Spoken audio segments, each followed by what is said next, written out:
My name is Rihala Shirin and I'm studying in S3 Electronics. Here my topic is Dynamic Memory Allocation. Memory management is an important part of modern computer system.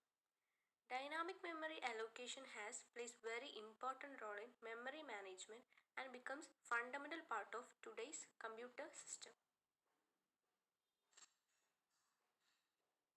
C. Dynamic memory allocation refers to performing manual memory management for dynamic memory allocation in the C programming language via a group of functions in the C standard library, namely malloc, realloc, calloc, and free.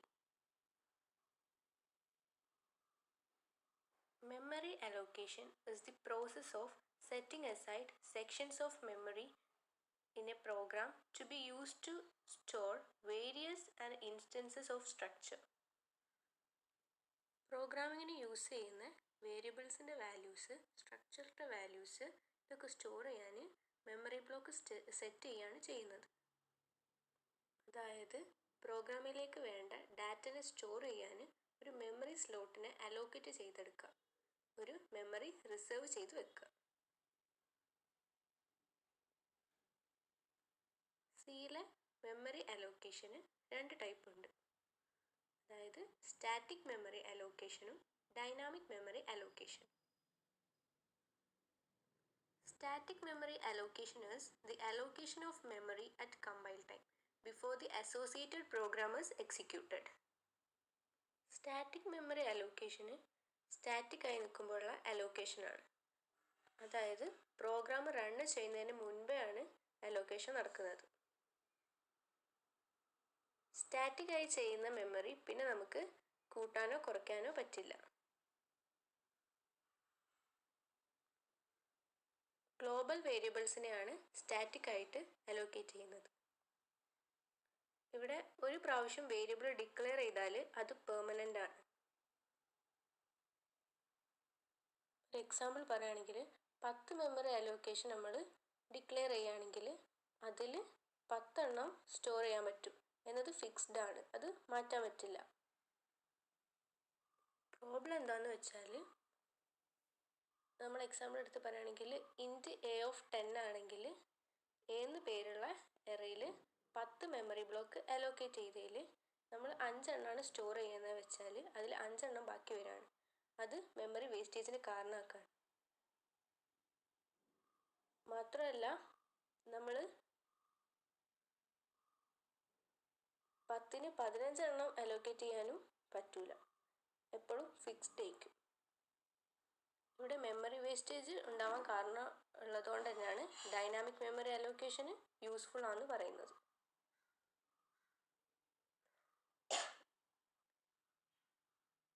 Dynamic memory allocation. This is the process of allocating memory at runtime.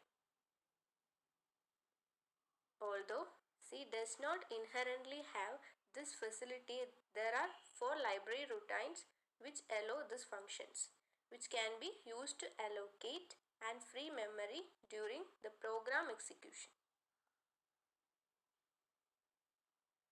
അതായത് സ്റ്റാറ്റിക്കിന് opposite ആയിട്ട് പ്രോഗ്രാമിൻ്റെ run ടൈമിൽ memory allocate ചെയ്യുക. Element insert ചെയ്യുമ്പോൾ grow ചെയ്യുകയും delete ചെയ്യുമ്പോൾ string ചെയ്യുകയും ചെയ്യും. അതായത് നമുക്ക് എപ്പോൾ വേണമെങ്കിലും കൂട്ടാനും കുറയ്ക്കാനും പറ്റുന്നത്. അതാണ് ഡൈനാമിക് മെമ്മറി അലോക്കേഷനിൽ. ഈ ഡൈനാമിക് മെമ്മറി അലോക്കേഷനിൽ 4 ഫങ്ഷനാണുള്ളത്. ഈ ഫങ്ഷൻസൊക്കെ stdlib.h എന്ന് പറഞ്ഞ സി ഫെഡറിൻ്റെ ഉള്ളിലാണ് വരുന്നത്. നെക്സ്റ്റ് ആ 4 ഫങ്ഷൻസ് ഏതാ നോക്കാം. Malloc, calloc, free and realloc. malloc allocates memory requests size of bytes and returns a pointer to the first byte of allocated space. Colloc allocates space for an array of elements, initializes them to 0 and returns a pointer to the memory. Free frees previously allocated space. Real lock modifies the size of previously allocated space. ഇപ്പോൾ ഇവിടെ first one മാലോക് function ആണ്. മാലോക് ഫംഗ്ഷൻ്റെ definition നോക്കാം. A block of memory may be allocated using the function malloc. The malloc function reserves a block of memory of specified size and returns a pointer of type void. This means that we can assign it to any type of pointer. malloc ഫംഗ്ഷനിൽ നമ്മൾ memory block allocate ചെയ്യാണ്. നമ്മൾ കൊടുക്കുന്ന റിക്വസ്റ്റിനനുസരിച്ച് മെമ്മറീൻ്റെ block allocate ചെയ്ത് first ബൈറ്റിലാണ് ഒരു pointer first ബൈറ്റിലേക്ക് ഒരു pointer value set ചെയ്തിട്ട് ആ പോയിൻ്റർ റിട്ടേൺ ചെയ്യും. It takes the following form: ptr equal to cast type star malloc byte size. ptr is a pointer of type cast type. The malloc returns a pointer to an area of memory with size byte size. ptr എന്ന് പറഞ്ഞാൽ ഇവിടെ pointer ആണ്. Cast type എന്ന് വെച്ചാൽ ഏത് type value ആണ്. അതായത് example പറയുകയാണെങ്കിൽ ഇൻറ്റീജർ ആണെങ്കിൽ നമ്മൾ ഇൻറ്റു കൊടുക്കും. എക്സാമ്പിൾ വെച്ച് പറയുകയാണെങ്കിൽ x is equal to int star malloc 100 star size of int. On successful execution of this statement, a memory equivalent to 100 times the area of int bytes is reserved and the address of the first byte of memory allocated is assigned to the pointer x of type int. അതായത് ഇവിടെ ഒരു integer size പറഞ്ഞാൽ 4 ബൈറ്റാണ്.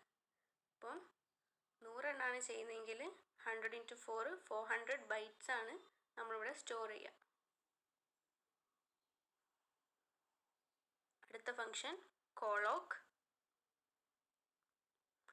colloc is another memory allocation function that is normally used to request multiple blocks of storage, each of the same size, and then sets all bytes to 0. Multiple storage ബ്ലോക്കിന് allocate ചെയ്യാണ് ചെയ്യുന്നത് colloc function. അതായത് same size തന്നെ. ഇവിടെ നമ്മൾ general form നോക്കുകയാണെങ്കിൽ ptr equal to cast type star colloc n element size.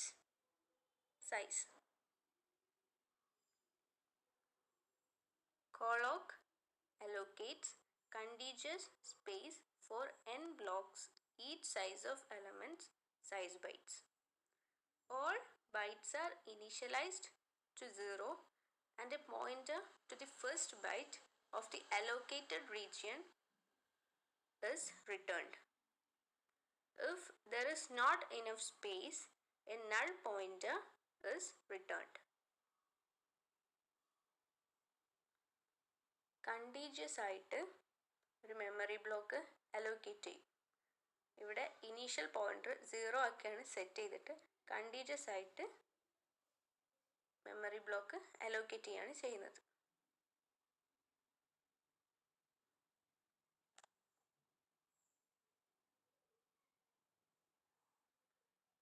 അടുത്ത ഫംഗ്ഷനാണ് ഫ്രീ.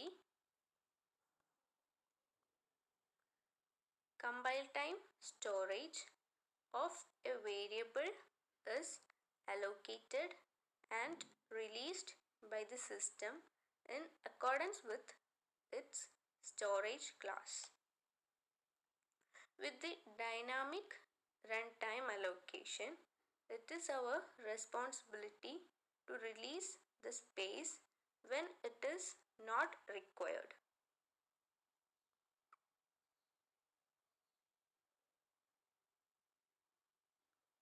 മാലോക്കും കോളോക്കും ഫങ്ഷൻസ് റൺ ടൈം അനുസരിച്ച് സ്റ്റോറേജ് അലോക്കേറ്റ് ചെയ്യും. അതായത് നമ്മുടെ ഡൈനാമിക് മെമ്മറി അലോക്കേഷനിൽ സൈസ് കൂടുന്തോറും ഗ്രോ ചെയ്യും, സൈസ് കുറയുമ്പോൾ സ്ട്രിങ്ക് ചെയ്യുകയും ചെയ്യും. അതിനാണ് നമ്മൾ ഫ്രീ ഫങ്ഷന് ഇവിടെ യൂസ് ചെയ്യുന്നത്. അതായത് കമ്പൈൽ ടൈം സ്റ്റോറേജ് അലോക്കേറ്റ് ചെയ്ത് കഴിഞ്ഞാൽ നമ്മൾ യൂസ് ചെയ്യാത്ത മെമ്മറി, അതായത് റിക്വയർഡ് അല്ലാത്ത മെമ്മറി റിലീസ് ചെയ്യാൻ വേണ്ടിയിട്ട്, അല്ലെങ്കിൽ അവിടെ മെമ്മറി വേസ്റ്റേജ് ഉണ്ടാവും. ഇങ്ങനെ മെമ്മറി ഫ്രീ ആക്കാൻ നമ്മൾ യൂസ് ചെയ്യുന്ന ഫങ്ഷനാണ് free. Here free PTR. PTR is a pointer that has been created by using malloc or calloc. നമ്മൾ PTR കൊടുത്തിട്ട് മാലോക്കും കോളോക്കിലും റെഫർ ചെയ്ത പോയിന്റർ വാല്യൂ ഇവിടെ കൊടുക്കും. അതിലുള്ള മെമ്മറി അപ്പം ഫ്രീ ആക്കാൻ പറ്റും.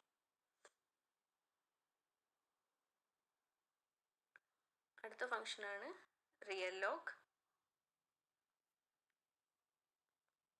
The memory allocated by using calloc or malloc might be insufficient or excess sometimes. In both the situations, we can change the memory size already allocated with the help of the function realloc. This process is called reallocation of memory. അപ്പോൾ നമ്മൾ മാലോക്കും കോളോക്കും വെച്ച് allocate ചെയ്താൽ may be നല്ലോണം കൂടുകയും ചെയ്യും, അല്ലെങ്കിൽ കുറയുകയും ചെയ്യും. അതായത് എക്സസ് ആവുകയും ചെയ്യും, കുറയുകയും ചെയ്യും. അങ്ങനെ വരുമ്പോൾ അവിടെ ആവശ്യത്തിനനുസരിച്ച് കൂട്ടാനും കുറയ്ക്കാനും വേണ്ടിയാണ് നമ്മൾ റിയൽ ലോക്ക് ഫങ്ഷന് യൂസ് ചെയ്യുന്നത്. ഇവിടെ നേരത്തെ ചെയ്ത മെമ്മറീനെ റിയലോക്കേറ്റ് ചെയ്യും, അതായത് സൈസ് മാറ്റി അലോക്കേറ്റ് ചെയ്യും. ഇവിടെ നടക്കുന്ന പ്രോസസ്സിന് അതുകൊണ്ട് നമ്മൾ റിയലോക്കേഷൻ ഓഫ് മെമ്മറി എന്നാണ് പറയുക.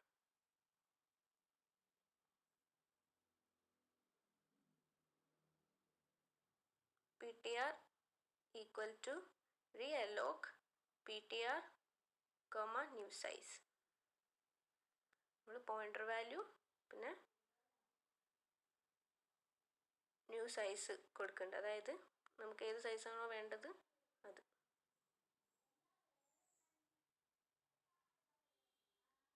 While dynamic memory management for programs that allocate a small number of object sizes has been studied extensively.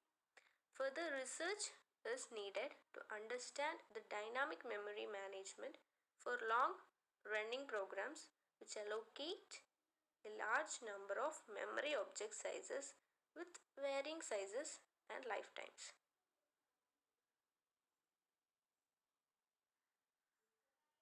Dynamic memory അലോക്കേഷൻ്റെ ഡിസഡ്വാൻറ്റേജിലേക്ക് പോവുകയാണെങ്കിൽ, as the memory is allocated during runtime, it requires more time. Another one, memory needs to be freed by the user when done. This is important as it is more likely to turn into bugs that are difficult to find. Technically speaking, dynamic memory allocation in C or C++ is not really different to any other dynamic memory allocation. The biggest difference is the method in which memory is freed. In C or C++, the programmer is required to explicitly indicate when a dynamically allocated object is no longer in use, while many other languages like Java will do garbage collection in the background. The disadvantage of a garbage collector is that it can be called in critical areas of your code and will cause choppy performance. Explicit deallocation means that you are in control of when the CPU takes the time to perform the deallocation and performance is more predictable. C++ also has the ability to perform reference counting of objects using smart pointers, which in many cases will allow you to not worry about doing the explicit deallocation yourself. However, this is not generic like garbage collection since it fails when you have cycles in your smart pointers, so it does take a little more design to get it right.